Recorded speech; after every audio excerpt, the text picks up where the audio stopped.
السلام علیکم ورحمۃ اللہ نحمدہ ونصلی علی رسولہ الکریم اما بعد فاعوذ باللہ من الشیطان الرجیم بسم اللہ الرحمن الرحیم رب اشرح لی صدری ویسر لی امری واحلل عقدۃ من لسانی یفقہوا قولی۔ سورہ الرعد ہم نے 11 آیات کی تھیں، آج آیت نمبر 12 سے شروع کرتے ہیں۔ هو الذی یریکم البرق خوفا وطمعا وینشئ السحاب الثقال۔ وہی وہ ذات ہے، اللہ کا تعارف دیا جا رہا ہے، جو دکھاتا ہے تم کو بجلی، خوفاً و طمعا، خوف اور امید کے ساتھ، ینشی اور اٹھاتا ہے السحابہ بادلوں کو، الثقالا جو بوجھل ہوتے ہیں۔ یعنی اللہ سبحانہ و تعالیٰ ہی کی ذات ہے جو کہ تمہیں بجلی دکھاتی ہے، تو تم یعنی اس میں خوف بھی ہوتا ہے اور اس میں طمع بھی ہوتی ہے۔ لالچ کیا ہوتا ہے کہ اس کے بعد بارش ہوگی،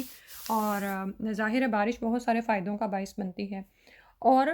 بھاری بادل کو اٹھا لاتی ہیں یہ، یعنی بادل جو ان سے ہیں بوجھل ہوئے ہوتے ہیں اور یہ پانی کو اٹھا لاتے ہیں۔ تو یہاں پر پھر اللہ سبحانہ تعالیٰ کے تعارف کے لیے یہاں پر فرمایا جا رہا ہے کہ آپ یہ دیکھیں کہ اللہ تعالیٰ کی قدرت اور اس کی عظمت ہے کہ پانی سے لدے ہوئے بادلوں کا یعنی اتنا زیادہ وزن یہ بادل اٹھائے ہوئے ہوتے ہیں پانی لے کر، اور آپ یہ دیکھیں کہ جب یہ کسی جگہ پر برستے ہیں تب اندازہ ہوتا ہے کہ یہ اپنے اندر کتنا وزن اٹھائے ہوئے تھے۔ کروڑوں ٹن پانی والے بادلوں کو ہوا اپنے دوش پر اٹھائی پھرتی ہے۔ صحابت ثقال یعنی بوجھل بادل ہوتے ہیں، پانی سے بھرے ہوئے ہوتے ہیں، اور اس کو یہ ہوائیں اٹھائے لاتی ہیں۔ اور پھر کیا ہوتا ہے کہ اس سے کچھ لوگوں کو تو امید پیدا ہوتی ہے اور کچھ خوف میں بھی مبتلا ہو جاتے ہیں، کیونکہ جس وقت بجلی نظر آتی ہے تو آپ یہ دیکھیں کہ اس میں ایک ایسی قوت موجود ہوتی ہے کہ اس کی کسی تہہ میں مثبت بجلی ہوتی ہے، کسی میں منفی ہوتی ہے۔ تو یہی بادل جب ملتے ہیں تو پھر ایک کڑک پیدا ہوتی ہے اور دھماکہ پیدا ہوتا ہے، تو اسی کو رعد یا کڑک کہا جاتا ہے نا، اور سورت کا نام بھی یہی ہے الرعد، ٹھیک ہے۔ ایک فرشتے کا نام بھی رعد ہے، الرعد ہے، جو کہ یعنی بادلوں کو چلاتے ہیں۔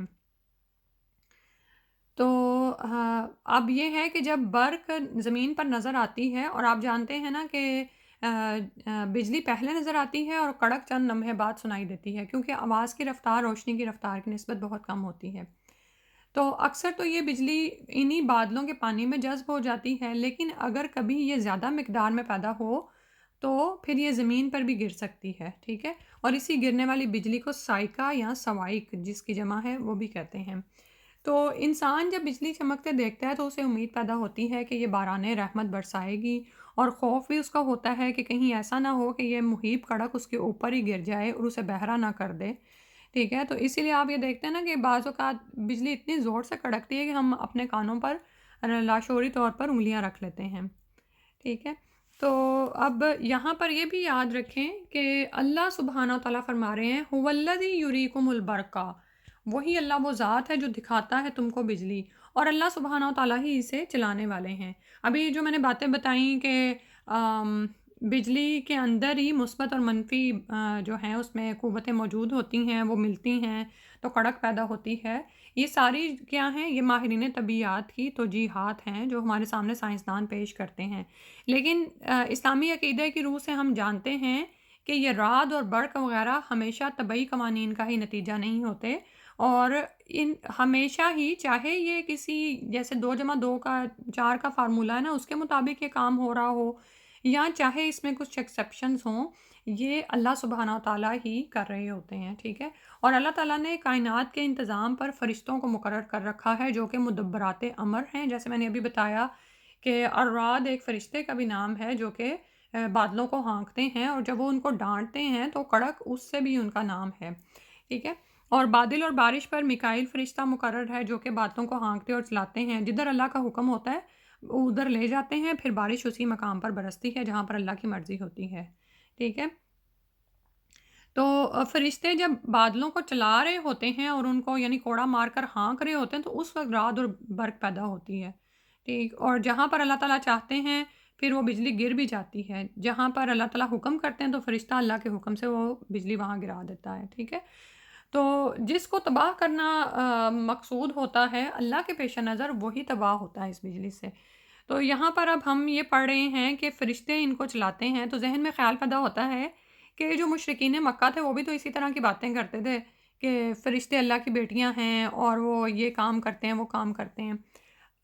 فرق کیا ہے عقیدے میں کہ ہم جانتے ہیں کہ اللہ سبحانہ و تعالیٰ نے کے کام فرشتے کرتے ہیں، ٹھیک ہے، لیکن فرشتوں کا اپنا کوئی اختیار نہیں ہے، ٹھیک ہے، یہ بات یاد رکھیں کہ ہمارا ایمان ہے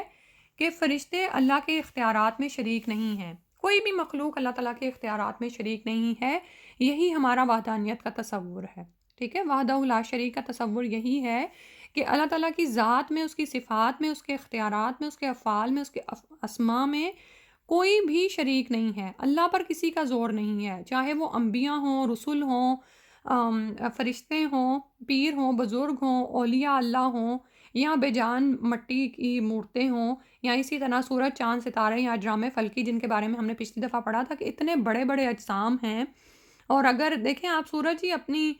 مرضی کرنے پر آئے تو دنیا کو تباہ کر کے رکھ دے، ٹھیک ہے، لیکن یہ سب اللہ تعالیٰ کے اختیارات میں آتے ہیں، یہ اپنا کچھ اختیار نہیں رکھتے، ان کی اپنی کوئی آزادی نہیں ہے، تو بالکل اسی طرح سے فرشتے مدبرات امر ہیں، اللہ سبحانہ تعالیٰ کے معاملات کو چلاتے ہیں، جو اللہ تعالیٰ ان کے لیے تدبیر کرتے ہیں وہ اسی طرح سے اس کو کام کو کر رہے ہوتے ہیں، ٹھیک ہے، اور یہاں پر جو طمع اور خوف کی بات ہوئی ہے نا، سیدنا عبداللہ بن عمر رضی اللہ عنہ فرماتے ہیں کہ جب آپ صلی اللہ علیہ وسلم گرج کی آواز سنتے تو فرماتے اللہم لا تقتلنا بغضبک ولا تہلکنا بعذابک وعافنا قبل ذالک، کہ اللہ تعالیٰ سے دعا مانگتے ہیں رسول اللہ صلی اللہ علیہ وسلم کہ ہمیں اپنے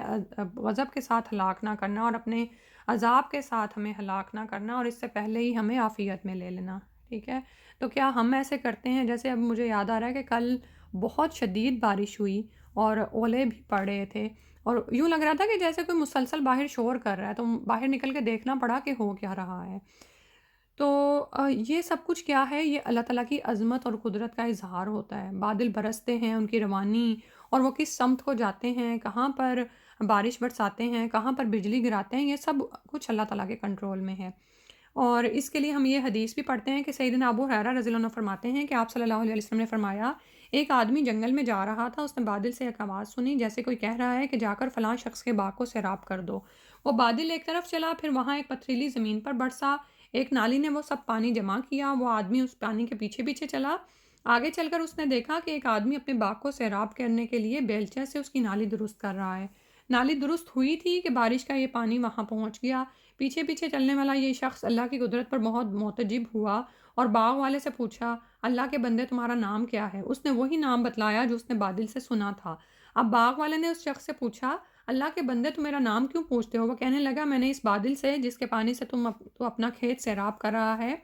یہ آواز سنی تھی کہ جا کر فلاں شخص کے باغ کو سیراب کرو، اس میں تمہارا ہی نام لیا گیا تھا، اب تم یہ بتلاؤ کہ تمہارا وہ کون سا عمل ہے جس کی وجہ سے اللہ تم پر مہربان ہے۔ سبحان اللہ۔ تو کیا یہ ہمیں طمع پیدا نہیں ہوتی کہ ہم بھی دیکھیں کہ ہمارے لیے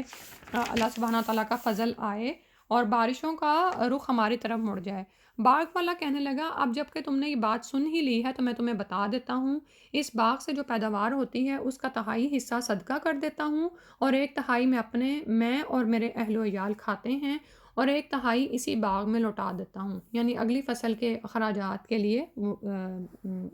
رکھ دیتا ہوں، ٹھیک ہے۔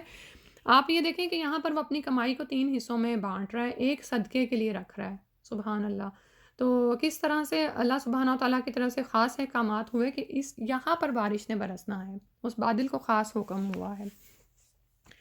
ٹھیک ہے۔ اس کے بعد اگلی آیت ہے وَيُسَبِّحُ الرَّعْدَ بِحَمْدِهِ، اور تسبیح کرتی ہے کڑک اس کی تعریف کے ساتھ، وَالْمَلَائِكَةُ، اور فرشتے مِنْ خِیفَتِهِ اس کے خوف سے، وَيُرْسِلُ، اور وہ بھیجتا ہے صواعق بجلیوں کو، فَيُصِيبُ، پھر پہنچاتا ہے بِہَا ساتھ اس کے، من جسے یشاء وہ چاہتا ہے، وَهُمْ يُجَادِلُونَ، حالانکہ وہ جھگڑ رہے ہوتے ہیں فی اللہ اللہ کے بارے میں، وَهُوَ شَدِيدُ الْمِحَالِ، اور وہ سخت پکڑ کرنے والا ہے، یعنی اس کی گرفت بہت سخت ہے۔ تو آپ یہ دیکھیں کہ اللہ تعالیٰ نے فرمایا کہ تسبیح کرتی ہے کڑک بھی اس کی تعریف کے ساتھ، سب اللہ تعالیٰ کے اختیارات میں ہیں، جیسے بھی میں کہہ رہی تھی نا کہ بجلی کے اندر یہ طاقت نہیں ہے کہ وہ خود اپنی مرضی سے کسی جگہ پر برس جائے، بلکہ وہ تو اس کا تو یہ کام ہے، اور وہ یہ تسبیح بیان کر رہی ہے اپنے رب کی حمد کے ساتھ، اور فرشتے بھی اس کے خوف سے اس کی تسبیح بیان کر رہے ہوتے ہیں۔ اور اللہ تعالیٰ بھیجتے ہیں بجلیوں کو جس پر چاہتے ہیں کہ عذاب آئے، وہ عذاب آ پڑتا ہے، اور وہ اس حال میں ہوتے ہیں کہ اللہ کے بارے میں ہی جھگڑ رہے ہوتے ہیں۔ اور اللہ تعالیٰ کی ذات کے بارے میں جھگڑے کرنے کا کیا مطلب ہے؟ کہ ایسی باتیں کرنا کہ اللہ موجود بھی ہے یا نہیں، یا پھر یہ کہ اس کے اختیارات کے بارے میں شکوک و شبہات کرنا۔ جیسے ابھی میں بتا رہی تھی نا کہ مشرکین مکہ بھی کیا کہتے تھے کہ فرشتے اللہ کے کام کرتے ہیں، لیکن وہ فرشتوں کو اللہ کے اختیارات میں شریک سمجھتے تھے، نعوذ باللہ، ٹھیک ہے۔ اور اسی طرح بعض اوقات لوگ اللہ کی قدرتوں میں جھگڑا کرتے ہیں، اور اللہ تعالیٰ کے سمیع اور بصیر ہونے کے بارے میں جھگڑا کرتے ہیں، اور اللہ تعالیٰ کے غیب کے بارے میں علم رکھنے کے بارے میں جھگڑا کرتے ہیں۔ جیسے بعض لوگوں کا یہ عقیدہ ہے کہ اللہ کو جو حالات وقوع پذیر ہوتے ہیں ان کا تو پتہ ہوتا ہے، لیکن مستقبل میں جو حالات پیدا ہونے ہیں یا ہوں گے اس کا اللہ کو پتہ نہیں، نعوذ باللہ من ذالک۔ تو یہ سب کچھ کیا ہے کہ وَهُمْ يُجَادِلُونَ فِي اللَّهِ، وہ اللہ کے بارے میں جھگڑ رہے ہوتے ہیں۔ اور بعض اوقات آج کل کی سائنس کے دور میں ہم کیسے جھگڑے کر رہے ہوتے ہیں، کسی جگہ پر اگر بجلی گر جائے یا رعد اور صاعقہ آ پڑے، تو ہم یہ تھوڑی کہتے ہیں کہ اللہ کی طرف سے عذاب آیا ہے اور اللہ تعالیٰ کا حکم تھا تو یہ بجلی، ہم تو بلکہ کیا کرتے ہیں کہ اس کی سائنسی توجیحات لڑانے لگتے ہیں کہ یہ اچھا، اور فائنلی پھر ہم اپنے دل کو مطمئن کر لیتے ہیں کہ یہ طبعی اسباب کی بنا پر ہوا تھا، ٹھیک ہے۔ اور نعوذ باللہ من ذالک، انسان کو اللہ کے بارے میں کوئی بھی ایسی بات کرتے ہوئے بہت سوچنا چاہیے۔ آپ دیکھیں کہ بعض اوقات ہم پر کوئی مصیبت آ پڑتی ہے اور پھر بھی ہم اپنی غلطی نہیں پکڑ پاتے کہ یہ مصیبت مجھ پر کیوں آئی۔ وہ ہمارے کسی عمل، کسی بات جس کو ہم نے چھوٹا لیا ہوتا ہے اس کی وجہ سے بھی آ جاتی ہے نا، کہ بعض اوقات ہم کسی کو ایسے ہی طنزیہ انداز میں کسی کے بارے میں کوئی بات کر دیتے ہیں یا سوچ لیتے ہیں، لیکن اس کے بعد کیا ہوتا ہے کہ آپ اسی حالت میں مبتلا کر دیے جاتے ہیں۔ پھر اللہ تعالیٰ یعنی آپ کو اس سے گزار رہے ہوتے ہیں کہ آپ دیکھیں کہ آپ نے کیا کہا تھا، ٹھیک ہے۔ لیکن ہم بعض اوقات اس پکڑ پر بھی چکنے نہیں ہوتے، بلکہ اس کی بھی کوئی نہ کوئی جو ہے توجہ نکال لیتے ہیں کہ ایسا ہوا تھا تو ایسا ہو گیا میرے ساتھ، اور اس طرح سے، ٹھیک ہے۔ تو مومن کا کام کیا ہوتا ہے کہ وہ باشعور ہوتا ہے،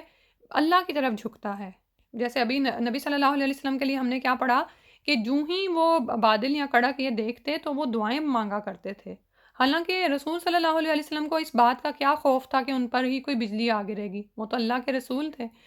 تو ہم لوگ اتنا بھی اللہ سے نہیں ڈرتے کہ جب ایسا کچھ ہو رہا ہوتا ہے تو بعض اوقات تو ہم اپنی زندگی میں بہت ہی زیادہ مصروف ہوتے ہیں، اور کائنات میں اس طرح اگر کوئی تنبیہات اتر رہی ہوتی ہیں یا کوئی نشانیاں نظر آ بھی رہی ہوتی ہیں تو ہم اسے نظر انداز کر دیتے ہیں، ٹھیک ہے۔ تو اللہ تعالیٰ نے فرمایا وَهُوَ شَدِيدُ الْمِحَالِ، اس کی پکڑ تو بہت ہی سخت ہے، وہ سخت پکڑنے والا ہے۔ اور محال کا مطلب ہوتا ہے کہ کسی کے خلاف قوت اور سختی کے ساتھ تدبیر کرنا، ٹھیک ہے۔ اس میں قوت اور حیلہ دونوں باتیں پائی جاتی ہیں، یعنی تدبیر کے ذریعے سے کسی شخص پر شدید گرفت کرنا، اور گرفت کرنے والا کون ہے، اس کی پکڑ ہے بھی بہت سخت، ٹھیک ہے۔ اللہ سبحانہ وتعالیٰ ہمیں محفوظ فرمائے، اور وہی بات جو رسول اللہ صلی اللہ علیہ وسلم وہ دعا مانگا کرتے تھے، ہم بھی بار بار وہی پڑھا کریں کہ اللہ تعالیٰ ہمیں اپنے غضب کے ساتھ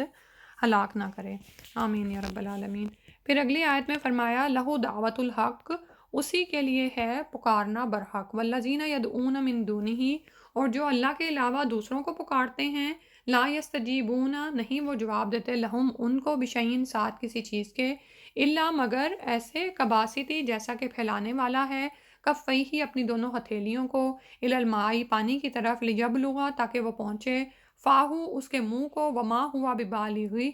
اور نہیں ہے وہ پہنچنے والا اس کو، وما دعاء الکافرین اور نہیں ہے پکار کافروں کی، الا فی ضلال مگر گمراہی میں۔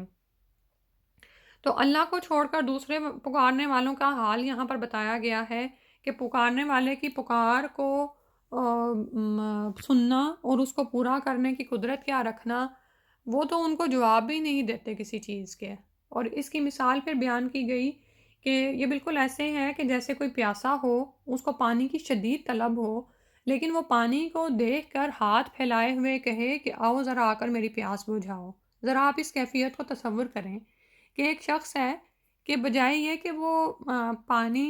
کسی برتن میں بھرے یا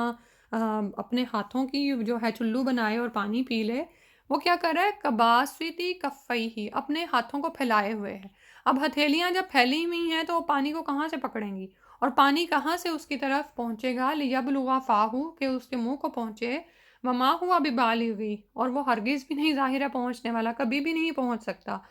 تو دراصل فرمایا یہ گیا وما دعاء الکافرین الا فی دلال، کہ اللہ کو چھوڑ کر جو دوسرے سہاروں کو پکارتے ہیں اور شریک ٹھہراتے ہیں اللہ کے ساتھ، وہ ان کو پکار رہے ہوتے ہیں اور وہ معبودان باطل ان کی پکار بھی نہیں سنتے۔ یہ بالکل ایسے ہی ہے کہ جیسے وہ کسی یعنی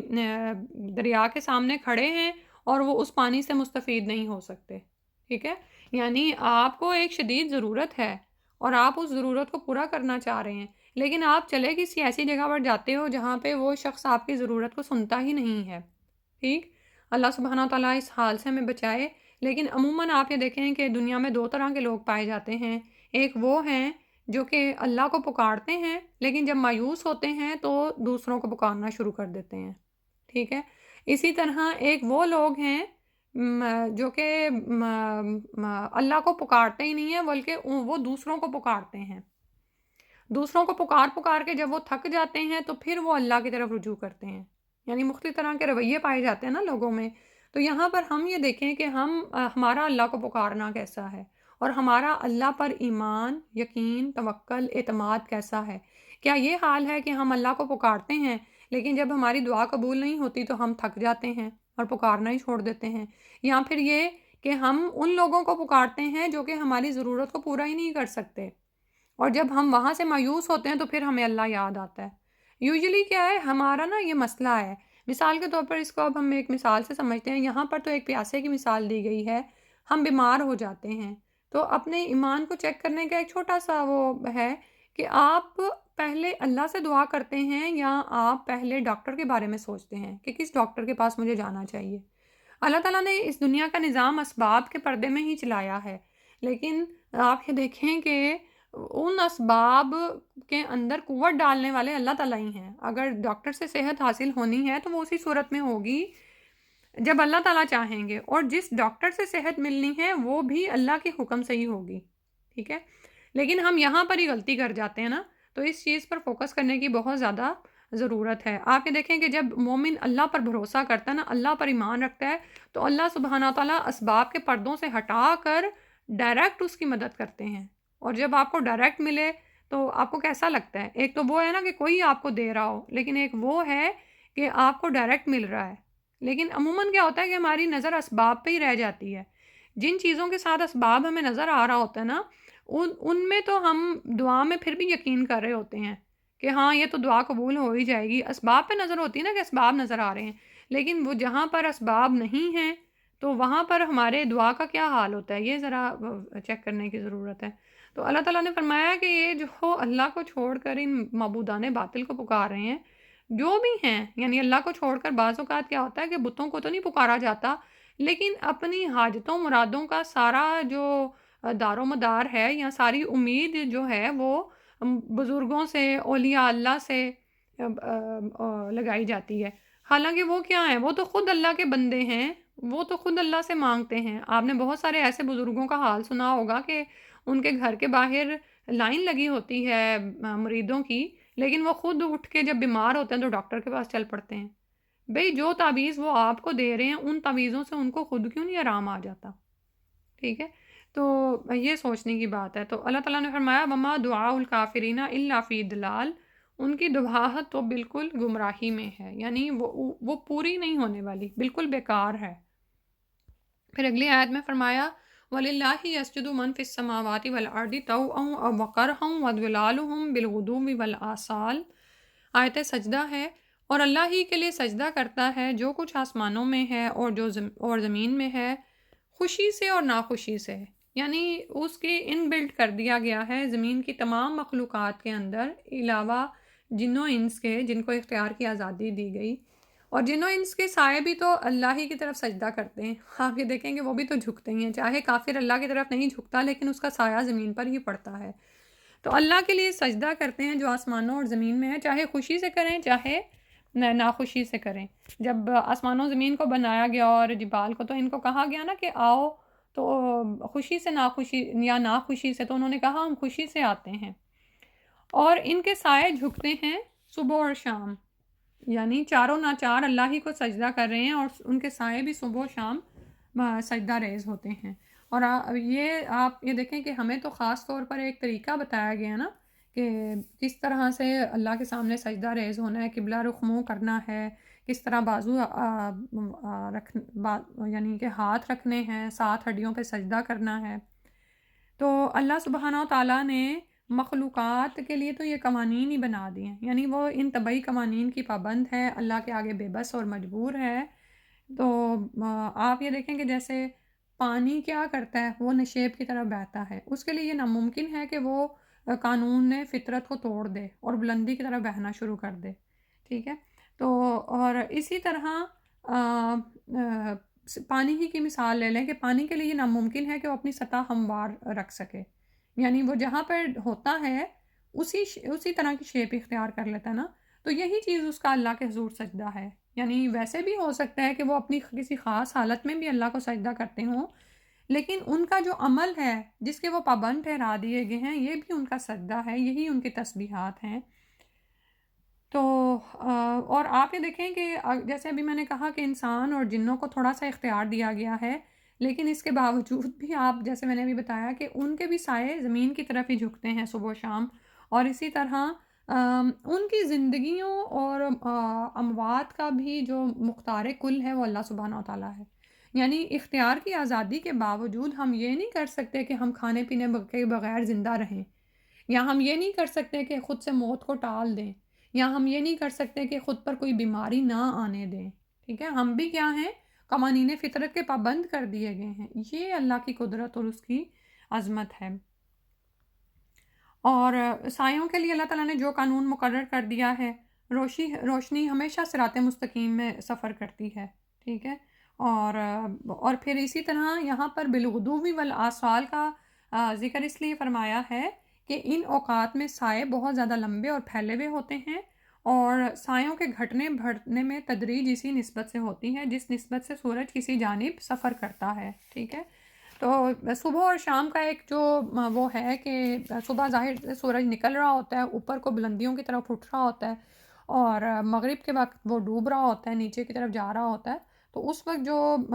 سائے بہت لمبے اور پھیلے ہوئے بنتے ہیں، اس کا خاص یہاں پر ذکر آیا ہے۔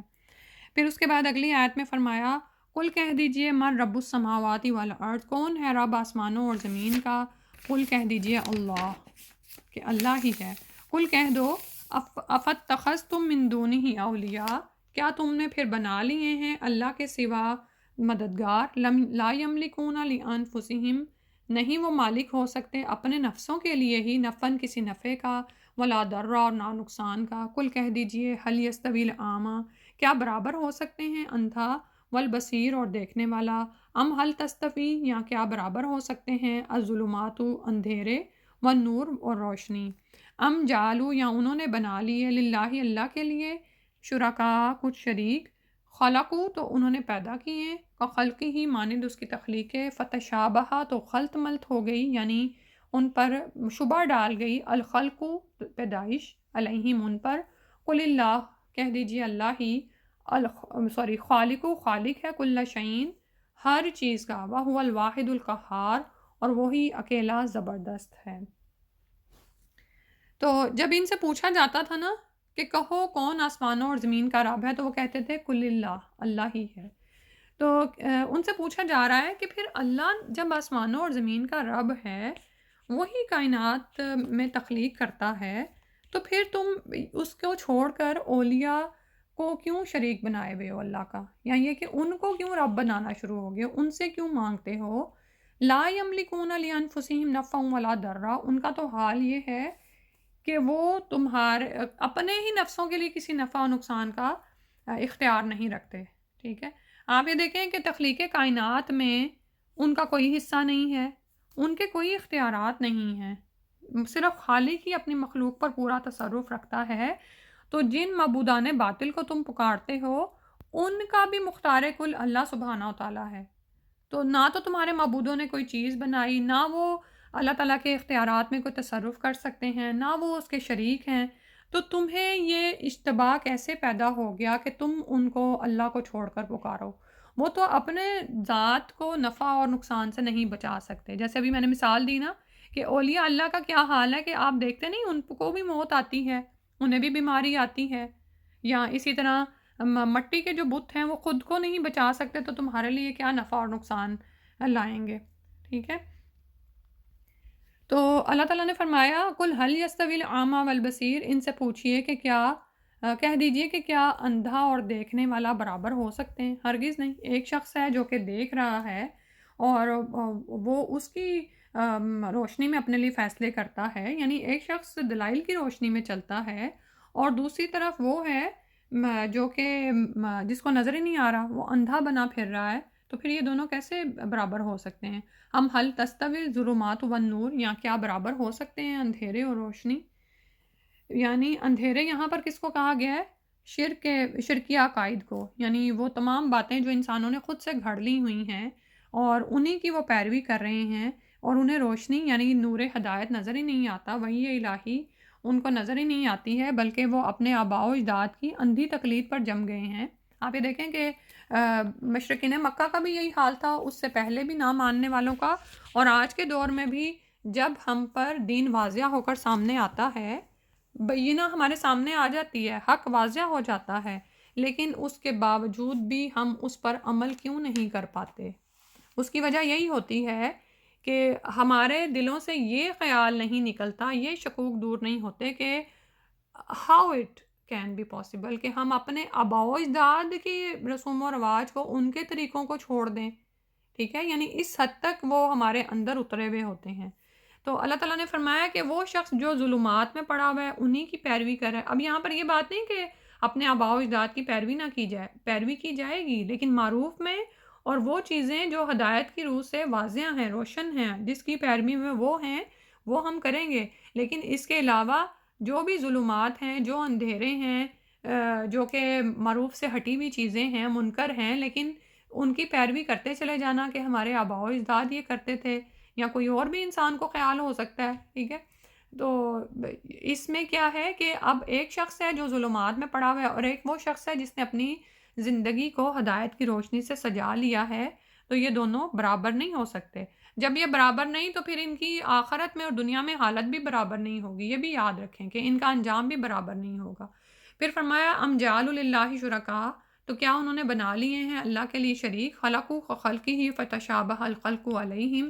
تو انہوں نے تخلیق کیا ہے، یعنی کیا ان کے شریکوں نے کچھ پیدا کیا ہے کہ ان پر اب تخلیق ہی جو ہے وہ مشابہ ہو گئی ہے. یعنی نعوذ باللہ اللہ کی طرح انہوں نے بھی کوئی مخلوقات پیدا کی ہے جو ان پر مشتبہ ہو گئی کہ یہ اللہ کی ہے یا یہ دوسرے معبودان باطل کی ہے. ایک مچھر کا پر تو کوئی بنا نہیں سکتا، یا مکھی تک تو کوئی پیدا نہیں کر سکتا. اس سے بھی چھوٹے جرثومے جو ہمیں نظر تک نہیں آتے. اور آپ یہ دیکھیں کہ کبھی آپ سمندروں کی مخلوقات کو دیکھیں نا، تو وہ دیکھنے میں حرکت بھی نہیں کر رہے ہوتے. بہت سے پودے ایسے ہیں کہ جو جانوروں کی طرح ہیں لیکن وہ پودوں کی شکلوں میں ہیں. سبحان اللہ. یعنی اللہ تعالیٰ کی قدرت پہ حیرت ہوتی ہے. سمندری جب مخلوقات آپ دیکھتے ہیں تو بالکل ایسے لگ رہے ہوتے ہیں جیسے وہ پودے ہیں، لیکن وہ دراصل جانوروں کی طرح بڑھتے ہیں، گھٹتے ہیں. تو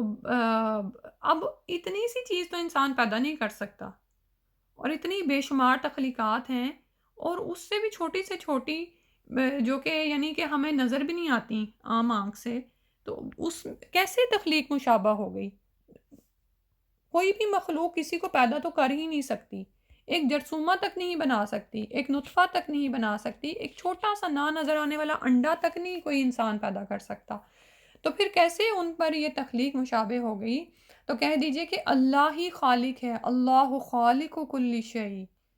یہ جو بات ہے نا کہ جب اللہ ہی ہر چیز کا خالق ہے، تو پھر کیوں نہیں ہم اللہ پر ایسا اعتماد، یقین، بھروسہ کرتے کہ اللہ ہماری مشکلات کو دور کرنے والا ہے، اور اگر اس کا حکم نہ ہو تو ہمیں کوئی فائدہ پہنچ نہیں سکتا. وَهُوَ الْوَاحِدُ الْقَهَّارُ، وہ اکیلا زبردست ہے، کوئی اس پر غالب نہیں آ سکتا. پھر اس کے بعد فرمایا انزل من السماء ماء، اس نے اتارا آسمان سے نازل کیا پانی.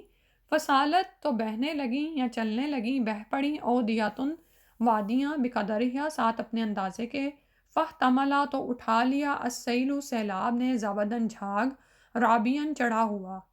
ومما اور اس میں سے جو یو کی دونا وہ جلاتے ہیں علیہ اوپر اس کے فناری آگ میں ابتغاء تلاش کرنے کو حلیتن زیور او متائن یا برتن زبدم مثلو جھاگ ہوتی ہے اس جیسی کذالک یضرب اللہ الخلق حقا اسی طرح سے بیان کرتا ہے اللہ سبحانہ و تعالیٰ حق کو والباطل اور باطل کو وہ اما زبدو اور تو جہاں تک جھاگ ہے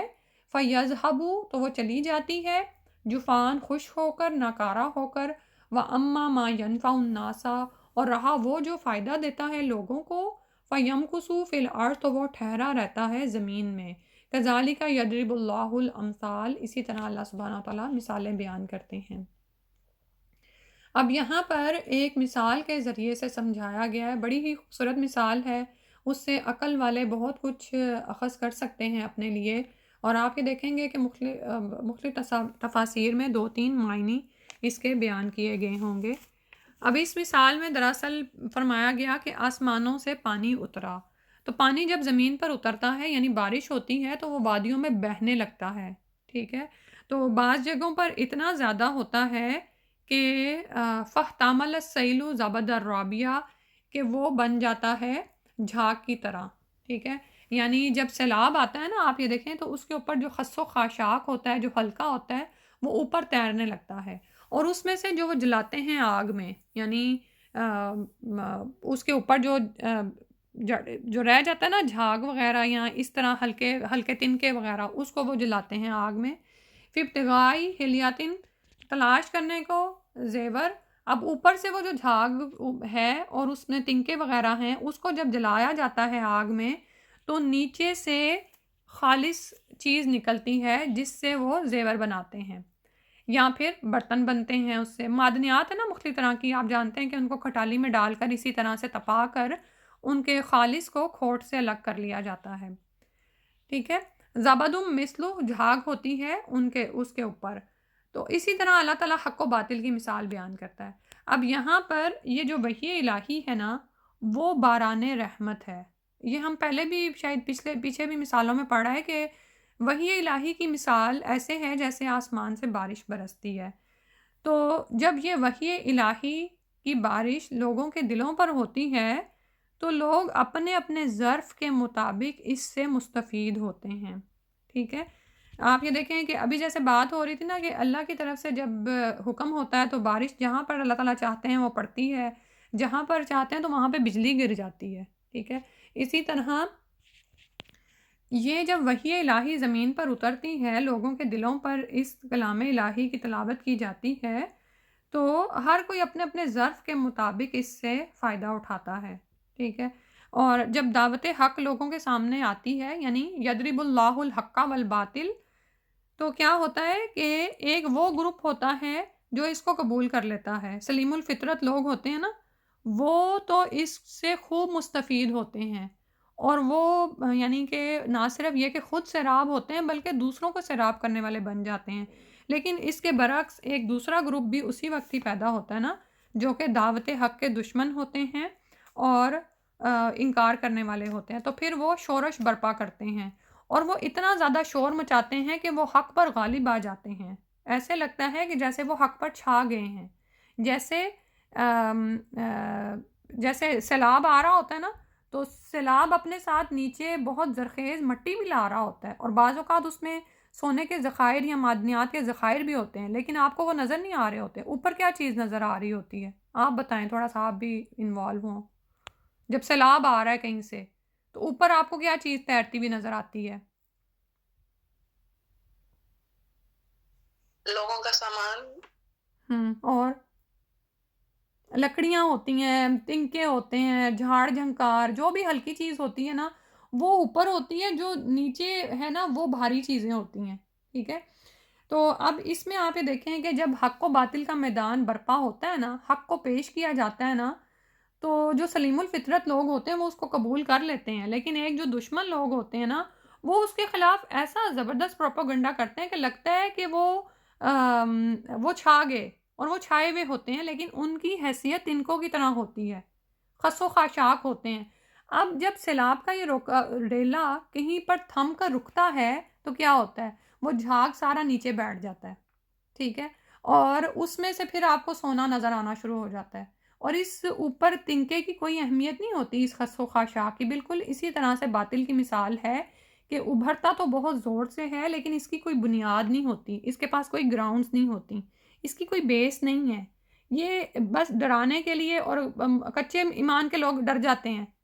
کوئی اٹھتا ہے نا اس طرح ریلا، کسی کہیں اسلاموفوبیا ہو گیا، کسی نے اسلام کے خلاف کچھ کہہ دیا، آج تو میں پردہ نہیں کر سکتی کیونکہ پتہ نہیں کوئی مجھے باہر کچھ کہہ نہ دے، ٹھیک ہے. تو وہ جو کچے ایمان کے لوگ ہوتے ہیں نا وہ ڈر جاتے ہیں جب اس طرح سے باطل کو ابھرا ہوا دیکھتے ہیں. لیکن یاد رکھیں باطل کے پاؤں نہیں ہوتے، جھوٹ کے پاؤں نہیں ہوتے، یہ بیٹھ جاتا ہے لیکن ایک ٹائم لگتا ہے. یہاں پر دراصل ایمان والوں کی آزمائش ہو رہی ہوتی ہے، ٹھیک ہے. اب ان باتوں کو ہم سب کو یعنی جو کچھ بھی ہم اس سے اخذ کر سکتے ہیں نا ایسے سیکھیں. آپ نے گوشت رکھا ہے پکنے کے لیے ہنڈیا میں، پانی کے اوپر کیا آتا ہے بتائیں؟ اگر آپ کوکر میں نہ پکائیں، اوپن ہانڈی میں اگر آپ گوشت پکا رہے ہیں، ہاں جھاگ آ جاتے ہیں. جھاگ آ جاتی ہے، ٹھیک ہے. اور وہ جھاگ کیا ہوتی ہے؟ وہ کھانے کی چیز ہوتی ہے، آتی تو وہ نہیں، سب اس سے کو پہلے. نہیں. ہاں، وہ اس کو اگر آپ گرا کے اگر ہنڈیا پکائیں گے نا تو آپ کا سالن زیادہ مزے کا پکے گا. اسی طرح سے باقی بھی دالیں وغیرہ ہوتی ہیں، جو بھی چیزیں، تو سم ٹائم جب اوپر والا وہ جو خس و خاشاک سا گر جاتا ہے نا تو اس کے بعد جو چیز رہ جاتی ہے نا ہنڈیا میں وہ زیادہ فائدہ مند ہوتی ہے، ٹھیک ہے. لیکن وہ جب اوپر آ رہا ہوتا ہے تو کیسے وہ چھا جاتا ہے نا، اور سم ٹائمز تو آپ کے سنک کو، اس کو چولہے کو خراب کر دیتے ہیں اور آپ اس سے بڑے بیزار بھی ہوتے ہیں، ٹھیک ہے. تو اب ہوتا کیا ہے کہ یہاں پر انسان کو رکھ لیں کہ ایک سیلابی ریلا آتا ہے جو لوگوں کے ایمان کا امتحان کر رہا ہوتا ہے، حق و باطل کی جنگ ہو رہی ہوتی ہے. اب اس میں جس کے پاؤں مضبوط ہوتے ہیں نا وہ کھٹالی میں پکتا ہے اور وہاں پر نکھر کے سامنے آتا ہے. اب سونے کی مثال لے لیں، سونے کو خالص کرنے کے لیے کیا کیا جاتا ہے؟ بھٹی میں تپایا جاتا ہے، خوب کندن بنایا جاتا ہے اس کو. بالکل اسی طرح آپ کیا سمجھتے ہیں کہ آپ نے کہہ دیا لا الہ الا اللہ اور آپ جنت کے حقدار بن گئے؟ نہیں، بالکل اسی طرح آزمائشیں ایسے پڑتی ہیں کہ انسان جیسے یعنی صبر کا دامن ہاتھ سے جانے لگتا ہے لیکن وہیں پر ہی آپ کے لیے پھل تیار پڑا ہوا ہوتا ہے، ٹھیک ہے. آپ کس حد تک اس کو اپنے اوپر برداشت کر سکتے ہیں، کس حد تک اس آگ میں جل سکتے ہیں. تو پھر جب آپ نیچے سے جب نکلتے ہیں نا تو آپ کندن بن چکے ہوتے ہیں، لیکن اس سب کو اپنے اوپر برداشت کرنا پڑتا ہے. نیچے سے آگ یا بہت زیادہ جل رہی اور اوپر سے خس و خاشاک ہیں تنکوں کی طرح آپ کے اوپر، یعنی بادلوں کا ایک سایہ ہے. ابھی آپ کو کوئی روشنی نظر نہیں آ رہی لیکن دل میں ایک اطمینان ہے، کوئی شک نہیں ہے دین کے بارے میں. تو پھر کیا ہوتا ہے؟ پھر آپ ثابت قدم ہو جاتے ہیں، آپ رک جاتے ہیں، وہیں پر ہی ٹھہر جاتے ہیں. تو پھر جو آپ چیز بنتے ہیں نا یہ وہی ہے مومن کہ جو نہ صرف خود کو فائدہ دیتا ہے بلکہ لوگوں کو فائدہ پہنچاتا ہے، ٹھیک ہے. فَأَمَّا الزَّبَدُ فَيَذْهَبُ جُفَانٍ، تو جھاگ ہے نا وہ تو خشک ہو کر ناکارہ ہو کر ختم، اس کی تو کوئی ویلیو نہیں، وہ تو فارغ ہو گیا. وَأَمَّا مَا يَنْفَعُ النَّاسَ، لیکن جو نفع دیتا ہے لوگوں کو، فَيَمْكُثُ فِي الْأَرْضِ، تو وہ ٹھہر جاتا ہے، وہ بھاگتا نہیں ہے کہ آج یہاں پر آزمائش پڑی ہے تو فلاں ملک میں چلے جاؤ، فلاں ملک میں بھی آزمائش آ گئی تو اب اٹھ کے کہیں اور دوڑ جاؤ، نہیں، وہ وہاں پر ٹھہر جاتا ہے. كَذَلِكَ يَضْرِبُ اللَّهُ الْأَمْثَالَ، اللہ تعالیٰ اس طرح سے مثالیں بیان کرتے ہیں. تو یاد رکھیے کہ اگر یہاں پر جو آ رہا ہے نا فَيَمْكُثُ فِي الْأَرْضِ وَأَمَّا مَا يَنْفَعُ النَّاسَ، لوگوں کو فائدہ پہنچانے کی چیز بن جائیں. اگر آپ ایک جھاگ کی طرح ہیں، آپ کی پرسنالٹی ایسی ہے کہ وقتی طور پر تو آپ لوگوں کو بڑا متاثر کر لیتے ہیں لیکن اندر آپ کے کچھ نہیں ہے تو لوگ آپ سے کچھ فائدہ نہیں حاصل کریں گے. اور جس بندے سے لوگ فائدہ نہیں حاصل کرتے نا تو اس کو ٹکنے بھی نہیں دیتے. کون ٹکتا ہے اپنی جگہ پر؟ جو لوگوں کو فائدہ پہنچانے والا ہوتا ہے. لوگوں کو فائدہ پہنچانے والی چیز بنیں، صرف اپنی ذات کا نہ نفع سوچیں. اور یہ بات ہر جگہ پر صادق آتی ہے. کوئی ایک بہو ہے نا وہ کسی گھر میں جاتی ہے تو پہلے ہی دن وہاں پر وہ اپنا غلبہ نہیں قائم کر سکتی. بے وقوف ہوتی ہیں وہ لڑکیاں جو جاتے ہی سمجھتی ہیں کہ ہمیں مہارانی بنا دیا جائے گا. نہیں، آزمائش آتی ہے وہاں پر. تو جو ٹک جاتی ہیں نا، جو لوگوں کو فائدہ پہنچانے والی بن جاتی ہیں تو وہی وہاں پر ان کو وہاں پر ثابت قدمی دی جاتی ہے. ادروائز جو لوگوں کو فائدہ ہی نہیں پہنچاتے لوگ تو کیا ہوتا ہے؟ وہ ناکارہ ہوتے ہیں لوگوں کے لیے. ناکارہ چیزوں کو آپ کہاں پھینک دیتے ہیں؟ ڈسٹ بن میں پھینک دیتے ہیں، ٹھیک ہے؟ بالکل یہی مثال ہر جگہ پر یاد رکھیں۔ آپ کسی آفس میں جاب کر رہے ہیں، کسی کا کام کر رہے ہیں، تو جب تک کہ آپ احسان کرنے والے نہیں ہیں، دوسروں کے فائدے کے نہیں ہیں، لوگ آپ سے کیا، آپ کا کیا کریں؟ ٹھیک ہے؟ بالکل ایسے جیسے بعض اوقات یہ ہوتا ہے نا کہ ہم صورتوں پر ہمیں بڑے فدا ہوتے ہیں، تو یاد رکھیں کہ صورتیں وقتی طور پر تو آپ کو متاثر کرتی ہیں۔ جیسے اب یہاں پر آ رہا ہے نا کہ وہ چھا جاتا ہے جھاگ، لیکن اس کے بعد جب کام کی باری آتی ہے نا، تو صورت کے پاس سیرت نہ ہو تو کچھ بھی کام نہیں آتا۔ ٹھیک ہے؟ تو اللہ سبحانہ وتعالی ہمیں اپنی مثالوں سے سمجھنے کی توفیق عطا فرما دیں، کیونکہ جب علماء کو مثالیں نہیں سمجھ آتی تھی نا تو وہ روتے تھے کہ یا اللہ یہ کوئی ہمارے اندر کوئی ہماری خامی ہے، کوئی کمی ہے، کہیں پر استغفار کی کمی ہے کہ مجھے قرآن کی سمجھ نہیں آتی ہے۔ اللہ سبحانہ تعالیٰ ہمیں سمجھنے کی توفیق عطا فرمائے اور اس کے مطابق اپنی زندگی کو بدلنے کی توفیق عطا فرما دیں۔ اور ابھی بھی میں حق نہیں ادا کر سکی اس آیت کا۔ اللہ سبحانہ تعالیٰ سے دعا ہے کہ ہم سب اس کو سمجھنے کی کوشش کریں، اور پھر جب مصیبت آ پڑے تو پھر جم جائیں۔ ٹھیک ہے انشاءاللہ۔ اگلی آیت میں فرمایا للذین استجابوا لربہم الحسنی، اور واسطے ان لوگوں کے جنہوں نے لبیک کہا، جواب دیا، لربہ اپنے رب کے لیے، لربہم الحسنی ان کے لیے بھلائی ہے، والذین لم یستجیبوا اور وہ لوگ جنہوں نے جواب نہیں دیا، لبیک نہیں کہا، سر تسلیم خم نہیں کیا، لہو ان کے لیے یعنی اللہ کو نہیں کہا انہوں نے لبیک، لو ان لہم ما فی الارض اگر ہوتا بے شک ان کے لیے جو کچھ بھی زمین میں ہے، جمیعاً سارے کا سارا، ومثلہ اور مانند اس کے اور بھی، معاؤ ساتھ اس کے، لفتدو وہ فدیے میں دیتے، بھی ساتھ اس کے، تو یعنی پھر بھی ان کو کام نہیں آئے گا، کہ یہ کہنے کا مطلب ہے اولئک یہی وہ لوگ ہیں، لہم ان کے لیے، سوء الحساب برا ہے حساب، ومأواہم جہنم اور ان کے لیے جہنم ہے، وبئس المہاد اور وہ کتنا برا ٹھکانہ ہے۔ یعنی اس سے پہلے تو بتایا نا کہ جب آزمائش آتی ہے تو حق و باطل کا میدان برپا ہوتا ہے اور دو طرح کے گروپ بن جاتے ہیں۔ اب ان میں سے وہ لوگ جو اللہ سبحانہ تعالیٰ کے لیے لبیک کہتے ہیں، اللہ کے سامنے سر تسلیم خم کر دیتے ہیں، تو اس کے لیے تو بھلائی ہی بھلائی ہے، دنیا کی زندگی میں بھی بھلائی ہے اور آخرت میں بھی۔ ٹھیک ہے؟ دنیا کی زندگی میں ان کے لیے بھلائی یہ ہے کہ ہر شعبے میں اللہ کی طرف سے ہدایت اور احکامات مل جاتے ہیں، جس میں وہ شخص اپنی زندگی نور کی روشنی میں گزارتا ہے، وہ ظلمات سے نکل آتا ہے۔ ٹھیک ہے؟ آپ یہ دیکھیں کہ یہاں پر مجھے یہی مثال یاد آ رہی ہے کہ وہ ممالک جہاں پر دیکھنے میں بہت ترقی ہو چکی ہوئی ہے، لیکن اس کے باوجود بھی ان کے پاس حسنہ نہیں ہے۔ بہت سے ایسے بلینئر آپ نے سنے ہوں گے، ان کو راتوں کو نیند نہیں آتی، وہ 5 منٹ کی نیند کے لیے کہتے ہیں کہ ہمیں کوئی گولی دے دو، کتنی گولیاں وہ کھا لیتے ہیں اور ان کو نیند نہیں آتی۔ وہ کہتے ہیں مجھ سے سارا مال لے لو، مجھے صرف نیند دے دو۔ ٹھیک ہے؟ لیکن دوسری طرف ایک مومن شخص ہے، اس کے پاس کچھ بھی نہیں ہے، بعض اوقات کھانے کو بھی نہیں ہوتا، لیکن دل میں اتنا اطمینان اور سکون ہے کہ ایسا قلبی اطمینان اور خوشی اس کو میسر ہے کہ وہ آرام سے سوتا ہے اپنی کھاٹ کی چارپائی پر۔ اور اسی طرح آخرت میں بھی جو ان کو ملنے والا نا اللہ کی طرف سے، تو وہ تو ان چیزوں سے بھی زیادہ یقینی اور پائیدار ہوگا۔ کیا یہ ایمان ہمارے اندر ہے؟ دنیا میں ہم یہ دیکھیں، یہ مثالیں ہمارے سامنے گزرتی ہیں نا کہ دنیا میں قلبی اطمینان، سکون کس کو میسر ہے؟ جیسے ابھی یہی بات ہو رہی تھی نا، لوگوں کو فائدہ دینے والے بن جائیں۔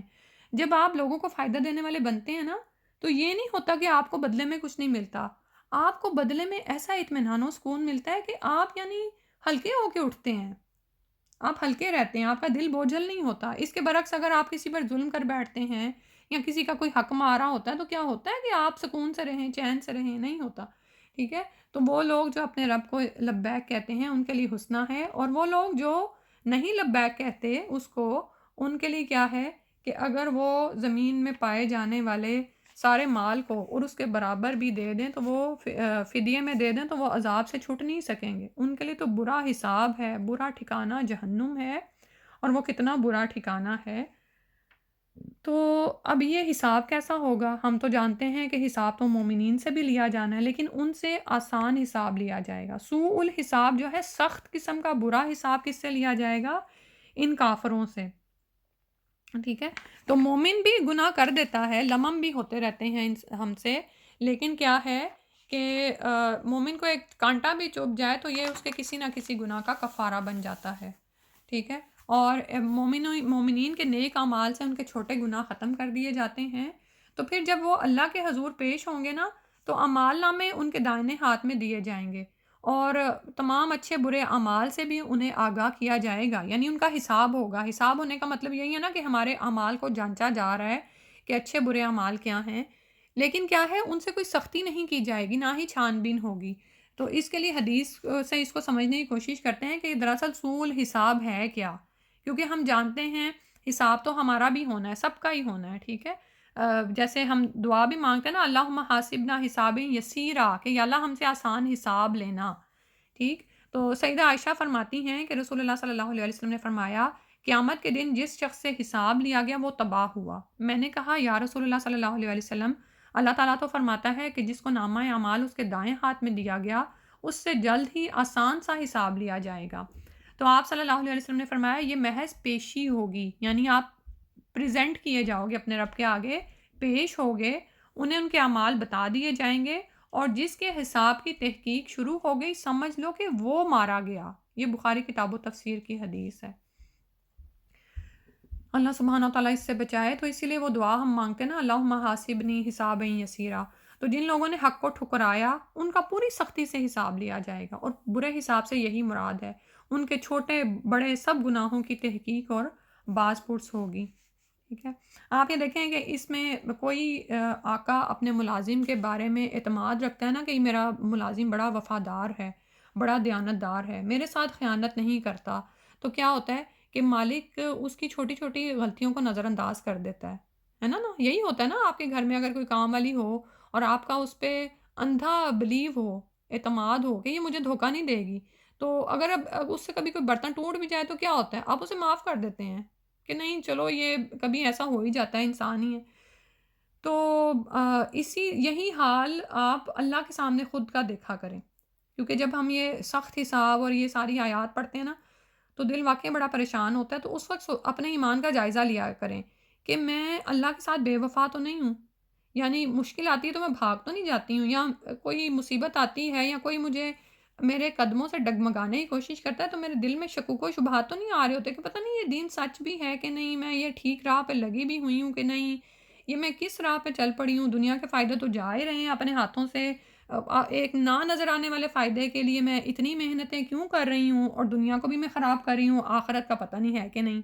ایسے شکوک و شبہات تو نہیں ہیں، یہ چیک کیا کریں، ٹھیک ہے؟ تو جب آپ خود کو وفادار سمجھتے ہیں تو پھر اللہ سے ہم یہ امید بھی رکھتے ہیں کہ ہم سے اگر غلطی ہو جائے تو ہمارا رب ہمیں معاف بھی کر دے، کیونکہ بعض اوقات نا ہم جب بہت زیادہ دین کو سمجھ رہے ہوتے ہیں، اس پہ ہوتے ہیں نا، تو ہم اس بات پہ بھی مایوس ہو رہے ہوتے ہیں کہ یا اللہ اتنی غلطیاں ہو جاتی ہیں، بار بار ہم غلطی کر بیٹھتے ہیں، بہت کوشش کرتے ہیں کمٹمنٹس نبھانے کی، وہ نہیں ہو رہی ہوتی، بار بار گرتے ہیں پھر اٹھتے ہیں پھر سنبھلتے ہیں، تو پھر چیک کرتے رہا کریں کہ یا اللہ میں تو چاہتی ہوں کہ میں اس پہ قائم رہوں، میں تیرے سے بے وفائی نہیں کر رہی، تو انشاءاللہ اللہ تعالیٰ سے دعا ہے کہ وہ ہم سے آسان حساب ہی لے۔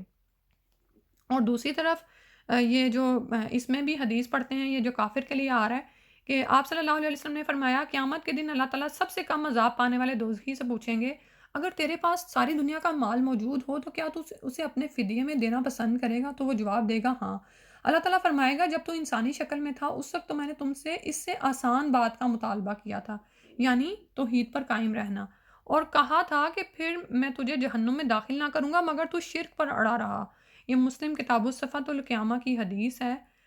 تو اس میں آپ اس پہ ذرا ہم غور و فکر کریں کہ لو ان لہم ما فی الارض جمیعا ومثلہ معہ لافتدوا بہ، کہ مال کی محبت ہمارے اندر کتنی ہے۔ بعض اوقات اللہ کا کوئی حکم ہمارے سامنے آتا ہے لیکن اس میں مال کی قربانی ہو رہی ہوتی ہے، مال ہاتھوں سے جاتا نظر آتا ہے نا، تو بہت سخت امتحان ہوتا ہے، تو بندہ کہتا ہے کہ میں کیا کروں؟ اس وقت یہ سوچا کریں کہ یہ مال اور اس سے بھی بڑھ کر پوری زمین کا مجھے مل جائے گا نا تو اللہ کے غضب سے مجھے نجات نہیں دلا سکے گا۔ آج میرے پاس وقت ہے کہ اس مال کو قربان کر کے میں اللہ کی یعنی محبوب بندوں میں شامل ہو جاؤں، اللہ کی رضا مجھے مل جائے، میں اللہ کی ناراضی سے بچ جاؤں۔ بعض اوقات ہوتا ہے نا کہ آپ کسی جگہ پر سود سے بچنا چاہ رہے ہیں، کوئی بھی ایسی چیز ہو سکتی ہے، کسی بھی مثال کو آپ اپنے سامنے رکھ لیں، کسی کے سامنے ہاتھ پھیلانے سے بچنا چاہ رہے ہیں، اور دوسری طرف آپ کے پاس مال پڑا ہوا ہے لیکن آپ کہہ رہے ہیں نہیں اب یہ تو میرے پاس ایسٹ ہے ایک، اس کو میں لگا دوں، نہیں لگا دیں، اللہ تعالیٰ جو بچپن سے آپ کو کھلا رہا ہے کہ آپ کو اور نہیں دے گا، اللہ پر اتنا توکل بھروسہ نہیں ہے، تو لگا دیں اس کو اور بچ جائیں اللہ کی ناراضی سے۔ یہی تو وقت ہے کام کرنے کا، یہی تو وقت ہے قربانی کرنے کا۔ وہاں پر تو زمین اپنے خزانے اگل دے گی، ہر شخص کے سامنے سونا چاندی بکھرا پڑا ہوگا، لیکن ہر ایک کی حالت ایسی ہوگی کہ وہ اس کی طرف آنکھ اٹھا کر بھی نہ دیکھے گا۔ اور اگر اس کو یہ چوائس دی جائے کہ اس مال کے بدلے تم آج عذاب سے بچ سکتے ہو، تو وہ تو کہے گا ہاں، لیکن اس دن اس کو یہ مال کام نہیں آئے گا اور نہ ہی اس کے برابر۔ تو جب ہمارا دل گھبرائے اللہ کے، یعنی سب سے پہلے تو فرائض کی بات کریں نا، جب زکوٰۃ دیتے ہوئے دل گھبرائے اور شیطان کسی شبے میں ڈالے، نہیں یہ تو میرے خاوند کا مال ہے اور یہ تو میرا اور میرے خاوند کا الگ کرنے سے میری تو اتنا مال ہی نہیں بنتا کہ زکوٰۃ لاگو ہو، یا یہ کہ یہ تو میرے پاس کچھ عرصے پہلے ہی آیا تھا۔ حالانکہ صاحب حیثیت کے پاس جو مال بھی ایڈ اپ ہوتا جاتا ہے نا، وہ پھر اینڈ میں اس کی زکوٰۃ نکلنی ہوتی، چاہے وہ سال کے دوران ہی آیا ہو، کیونکہ وہ تو آلریڈی صاحب حیثیت ہے، ٹھیک ہے۔ تو اسی طرح جب صدقہ کرتے ہوئے دل گھبرائے تو ان آیات کو سوچ لیا کریں کہ نہیں، مجھے اس آخرت کے عذاب سے بچنا ہے، مجھے وہاں کا حساب آسان رکھنا ہے، اور جو اللہ تعالیٰ نے مجھ سے ایک چھوٹی سی چیز کا مطالبہ کیا ہے کہ دین پر قائم رہنا ہے، تو انشاءاللہ ہم اس پر قائم رہیں۔ اللہ سبحانہ و تعالیٰ ہمیں اس عذاب سے بچائے، یہ سوء الحساب سے بچا لے، ہمیں جہنم سے بچا لے اور یہ برے ٹھکانے سے بچا لے، آمین یا رب العالمین۔ انہی آیات کی تلاوت سن لیتے ہیں۔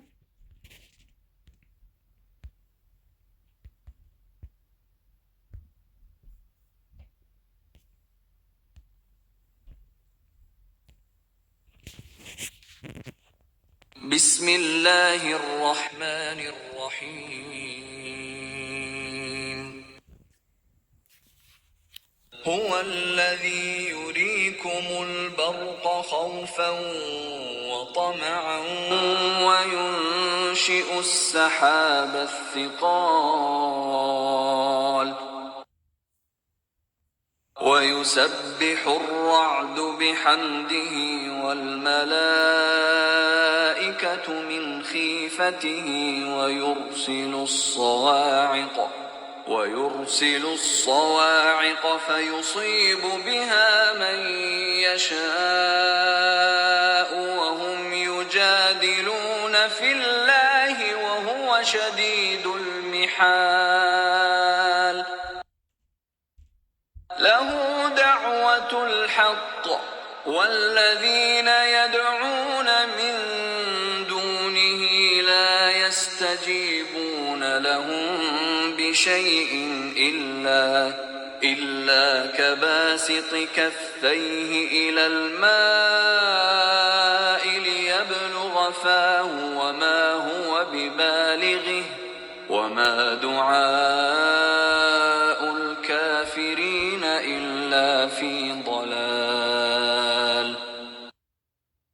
وَلِلَّهِ يَسْجُدُ مَن فِي السَّمَاوَاتِ وَالْأَرْضِ طَوْعًا وَكَرْهًا وَظِلَالُهُم بِالْغُدُوِّ وَالْآصَالِ قُلْ مَن رَّبُّ السَّمَاوَاتِ وَالْأَرْضِ قُلِ اللَّهُ قُلْ أَفَاتَّخَذْتُم مِّن دُونِهِ أَوْلِيَاءَ لَا يَمْلِكُونَ لِأَنفُسِهِمْ نَفْعًا وَلَا ضَرًّا قُلْ هَلْ يَسْتَوِي الْأَعْمَى وَالْبَصِيرُ أَمْ هَلْ تَسْتَوِي الظُّلُمَاتُ وَالنُّورُ أَمْ جَعَلُوا لِلَّهِ شُرَكَاءَ خَلَقُوا كَخَلْقِهِ فَتَشَابَهَ الْخَلْقُ عَلَيْهِمْ قُلِ اللَّهُ خَالِقُ كُلِّ شَيْءٍ وَهُوَ الْوَاحِدُ الْقَهَّارُ أَنزَلَ مِنَ السَّمَاءِ مَاءً فَسَالَتْ أَوْدِيَةٌ بِقَدَرِهَا فَاحْتَمَلَ السَّيْلُ زَبَدًا رَّابِيًا وَمِمَّا يُوقِدُونَ عَلَيْهِ فِي النَّارِ ابْتِغَاءَ حِلْيَةٍ أَوْ مَتَاعٍ زَبَدٌ مِّثْلُهُ كذلك يضرب الله الحق والباطل فأما الزبد فيذهب جفاء وأما ما ينفع الناس فيمكث في الأرض كذلك يضرب الله الأمثال للذين استجابوا لربهم الحسنى والذين لم يستجيبوا له لو أن لهم ما في الأرض جميعا ومثله معه لافتدوا به أولئك لهم سوء الحساب ومأواهم جهنم وبئس المهاد. سبحانك اللهم وبحمدك نشهد ان لا اله الا انت نستغفرك ونتوب اليك. السلام علیکم ورحمۃ اللہ.